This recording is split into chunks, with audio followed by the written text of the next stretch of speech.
Looks like the scale is balancing right now. Bumabalanse na ngayon, no, ang scale rito, mga babes. No? Looks like the universe is making this balancing right here. Someone's life right here could be balancing right now.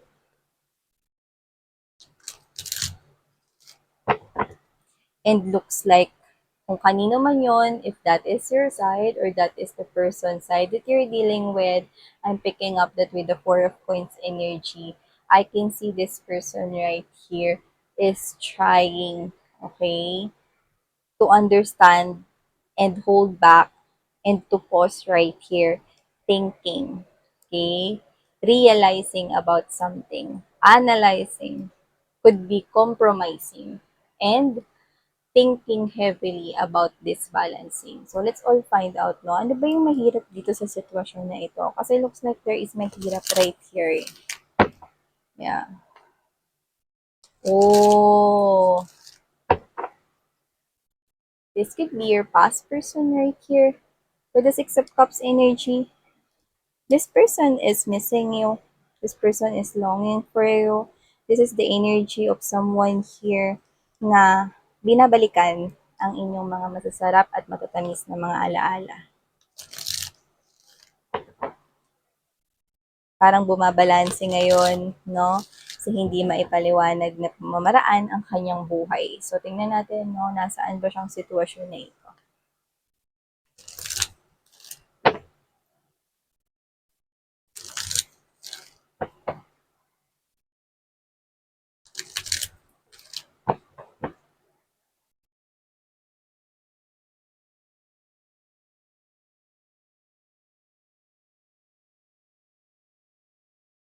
Oh, okay. Oh. Oh, 10 of Coins in reverse is right here. Collective. So, whatever the case may be. I'm hearing the word pilay. Pilay? Pilay? Ano, pilay. No? So, yeah.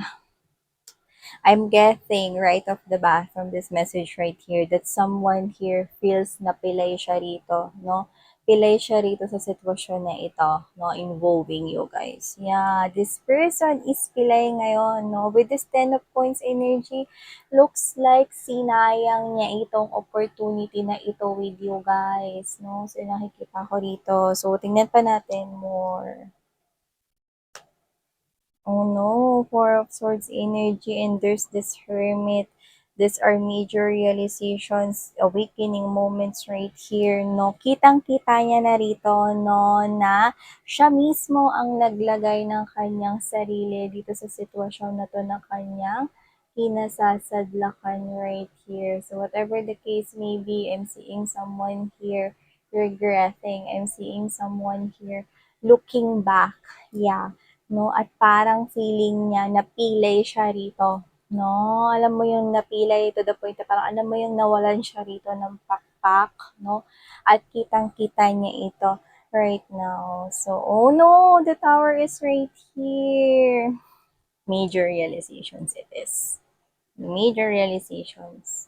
The universe is making this person realize his or her faults, his or her mistakes, his or her wrongdoings right here. And this could be somehow the consequences or the karma of what he or she had done bad or isn't good to you in the past. So, yeah. Yeah, oh no. So, ilay naman natin lahat ng energy sa ating table right here. No, Ace of Cups in reverse. Okay, okay.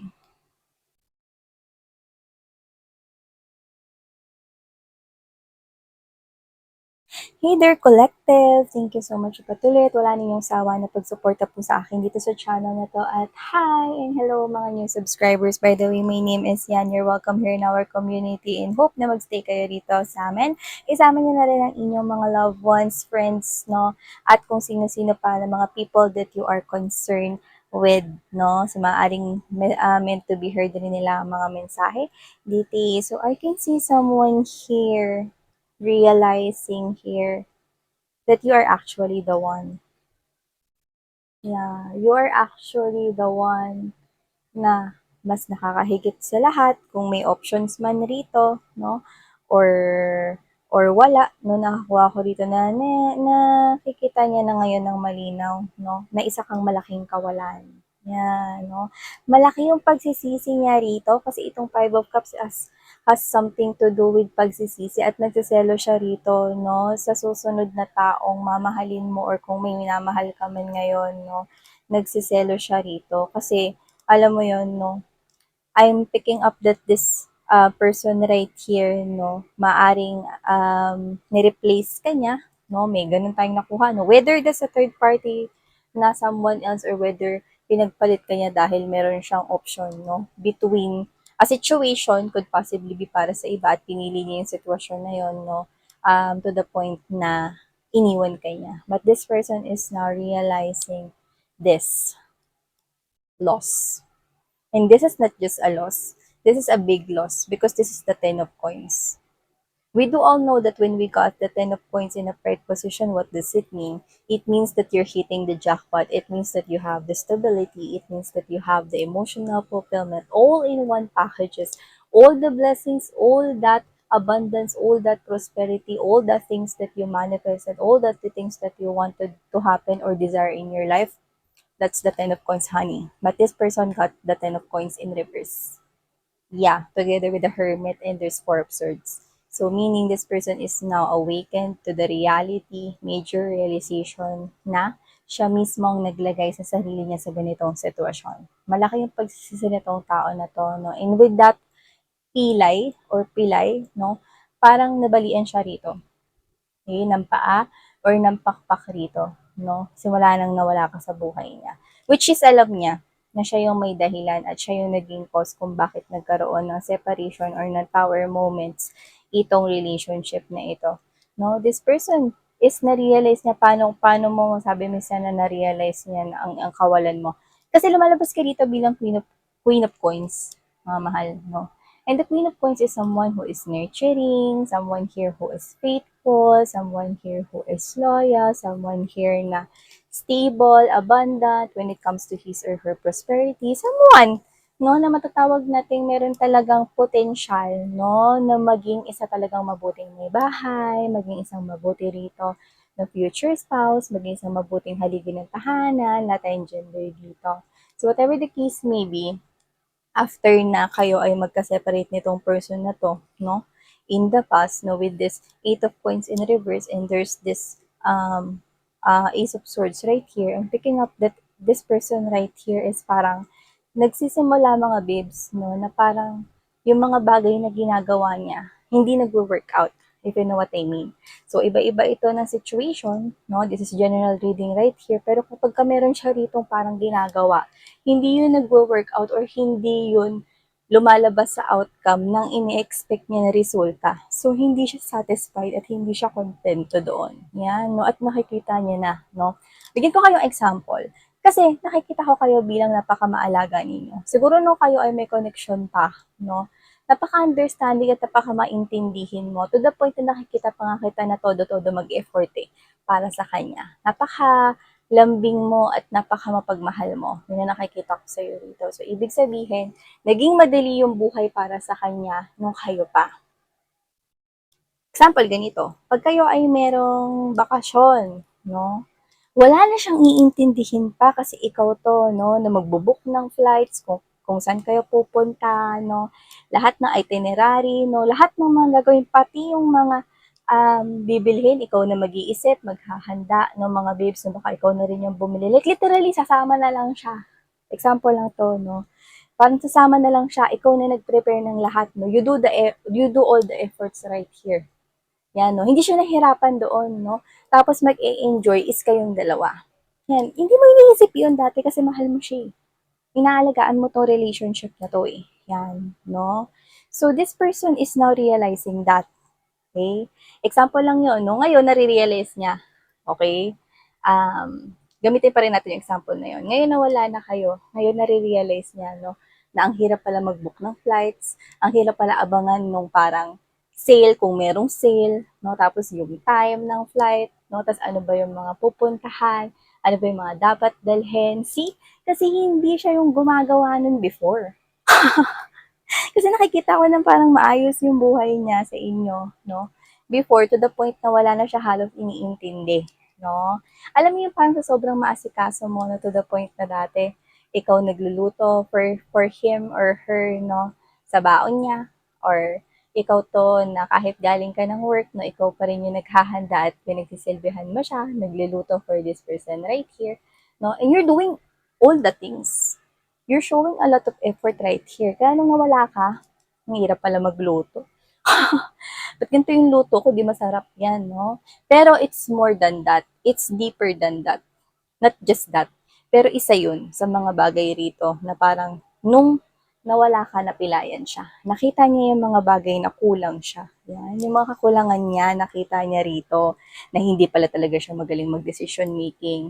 Kasi maaring ikaw yung gumagawa ng desisyon, no, para mas mapabuti siya in the past, no. Maaring ikaw to na baka ikaw pa nga namimili ng isusuot niya para maging presentable siya. Ngayon na nawala ka, no, mukha na siya ngayong dugyot.